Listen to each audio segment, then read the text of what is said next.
পশ্চিমবঙ্গের বাঙালি এমন একটা জাত যে জাতের মনের জোর নেই, শীত দাঁড়ার জোর নেই, বুঝেই নিয়েছে যে আর কোনোদিন ঘুরে দাঁড়াতে উঠে দাঁড়াতে পারবে না।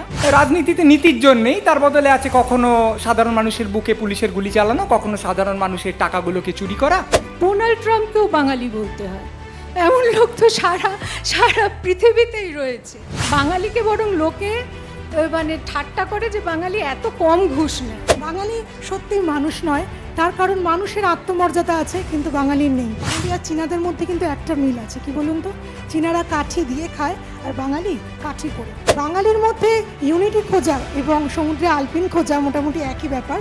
রবীন্দ্রনাথ জানতেন না যে এমন একটা দিন আসবে যেদিন বাঙালির অর্ধেক সন্তানই গৃহ ছাড়া লক্ষ্মী ছাড়া হয়ে বসে থাকবে। বাঙালি বাঙালিকে দেখেছে একটা সমালোচনার দৃষ্টিতে, এই দৃষ্টিটাও কিন্তু একদম বাঙালির দৃষ্টি। আমরা তো বাঙালিরা ধান্দা মানে খারাপ ভাবি, গুজরাটিরা তো ধান্দাকে ব্যবসাকে ধান্দা বলে। ৩৩,০০০ ঈশ্বরচন্দ্র বিদ্যাসাগরের বিধবা বিবাহের বিরুদ্ধে স্বাক্ষর করেছিল। আমরা বাঙালিরা ওই ৩৩,০০০কে ভুলে গেছি, ঈশ্বরচন্দ্র বিদ্যাসাগরকেই মনে রেখেছি। তাহলে সেই বাঙালিকে নিয়ে গর্ব করবেন আপনি, যে বাঙালি নিজেকে নিজে বিভাজিত করেছে?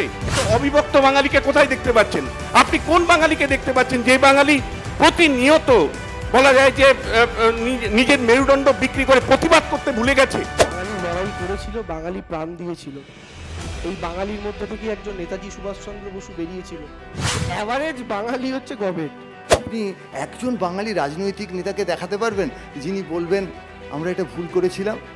হ্যাঁ পাবেন, উদাহরণ পাবেন বুদ্ধদেব ভট্টাচার্য। আমাদের সাহিত্যের যেটুকু রসুন ছিল, মানে রবীন্দ্রনাথ, সুকান্ত, নজরুল, সেটুকুও তো শুনলাম ২১শে জুলাইয়ের মঞ্চ থেকে নজরুলের কবিতা কার নামে চালিয়ে দিলেন। কেন ইংল্যান্ডে পাড়ার মোড়ে মোড়ে চায়ের দোকানে বসে শেক্সপিয়ার আর নিউটন বসে বিড়ি খায় জানো?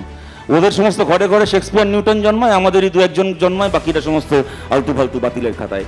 আজকে বিতর্ক করতে এসেছি, কিন্তু জীবনে কখনো আমার মনে হয়নি যে না বাঙালির দ্বারা কিছু হবে না। আমার মনে হয়েছে বাঙালির দ্বারা বোধহয় কিচ্ছু হবে না।